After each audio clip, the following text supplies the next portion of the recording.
Hello बच्चों, आप देख रहे हैं कॉमर्स विद अलका क्लास, जिसमें बच्चों हमारा कंपनी चल रहा है, कंपनी के टॉपिक्स चल रहे हैं।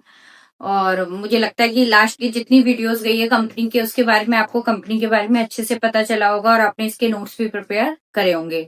और इसको देखते देखते मेरे चैनल को लाइक करते रहिए और वीडियो को लाइक करिए और चैनल को सब्सक्राइब करते रहिए।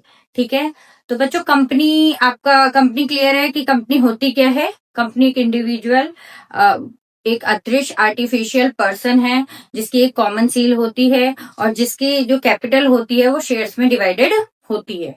ठीक है, कैरेक्टरिस्टिक आपने पढ़ ली कंपनी की। आपने लास्ट वीडियो में देखी थी कि कंपनी के प्रकार, types of companies, limited, guarantee, shares holder, ठीक है, अंशों द्वारा सीमित कंपनी, गारंटी द्वारा सीमित company, private company and public company. तो ये आपने इतना कंपनी के बारे में पढ़ लिया। आज बच्चों हम पढ़ेंगे कि टाइप्स ऑफ शेयर्स कितने टाइप के होते हैं। चलिए स्टार्ट करते हैं। और स्टार्ट करने से पहले वीडियो को लाइक जरूर करिएगा बच्चों। तो शेयर्स, मेन शेयर आपका ये है प्रेफरेंस शेयर और इक्विटी शेयर। प्रेफरेंस शेयर क्या होता है और इक्विटी शेयर क्या होता है, पहले हम पढ़ेंगे प्रेफरेंस शेयर। तो बच्चों प्रेफरेंस शेयर वो शेयर होता है, इसको हम बोलते हैं पूर्वाधिकारी अंश। क्या बोलते हैं? पूर्वाधिकारी अंश। पूर्वाधिकारी अंश मतलब पूर्व अधिकार, पहला अधिकार। जब शेयर्स पे डिविडेंड प्राप्त करने का और पूंजी वापसी पाने का पहला अधिकार होता है तो उसे बोलते हैं प्रेफरेंस शेयर होल्डर। मतलब कि जिन शेयर्स पे डिविडेंड को पाने का और सबसे पहले, मतलब जितना, जब आपको प्रॉफिट गेन हो रहा है तो सबसे पहले डिविडेंड पाने का और वाइंडिंग अप के टाइम सबसे पहले पूंजी वापसी पाने का पहला अधिकार जिन शेयर्स होल्डर को होते हैं या जिन शेयर्स को होते हैं उसे बोलते हैं प्रेफरेंस शेयर। ये कंपनी के मीटिंग में या मतलब ज्यादा आंतरिक मामलों में भागीदारी नहीं होते, इसके आंतरिक सदस्य नहीं होते, बट इनका एक निश्चित हिस्सा होता है जो इनको लाभांश के रूप में प्राप्त होता है।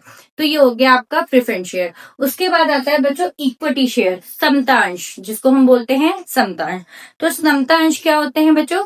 समता अंश वो अंशधारी होते हैं, समता अंश वो अंश होते हैं जिन्हें पूंजी वापसी पाने का और लाभांश प्राप्ति का प्रथम अधिकार नहीं होता। इनको प्रेफरेंस शेयर होल्डर्स का जब हम पेड कर देंगे उसके बाद इन्हें राइट होता है कि आपको डिविडेंड मिलेगा या पूंजी रिटर्न मिलेगी, after preference share holder, preference share को मिलने के बाद। तो आपको समझ में आ गया होगा कि प्रेफरेंस शेयर क्या होते हैं और इक्विटी शेयर क्या होते हैं। अब जब दोनों शेयर्स के बारे में आपको पता चल गया तो हम इसका डिफरेंशिएट भी इजिली कर सकते हैं। ठीक है, नंबर 1, रेट ऑफ डिविडेंड, जो इतना फिक्स्ड होता है। प्रेफरेंस शेयर होल्डर का प्रेफरेंस शेयर्स पे डिविडेंड का रेट पहले से फिक्स होता है कि 6%, 7% आपका पहले से रेट फिक्स्ड है। बट इक्विटी शेयर पे change from year two year, equity share में हर साल दर साल रेट ऑफ डिविडेंड चेंज होती रहती है। तो पहला डिफरेंस क्या है कि रेट का प्रेफरेंस शेयर पे फिक्स रहता है और इक्विटी शेयर पे चेंज होता रहता है साल दर साल। उसके बाद आता है पेमेंट ऑफ डिविडेंड। जैसे कि मैंने आपको पहले बताया कि पेमेंट ऑफ डिविडेंड के अकॉर्डिंग आपको पहले प्रेफरेंस शेयर के ऊपर आपको डिविडेंड देना है, उसके बाद यदि बचता है तो आप दोगे इक्विटी शेयर पे, और अगर प्रॉफिट नहीं बचेगा तो इक्विटी शेयर को नहीं मिलेगा, लेकिन पहले किसको मिलेगा?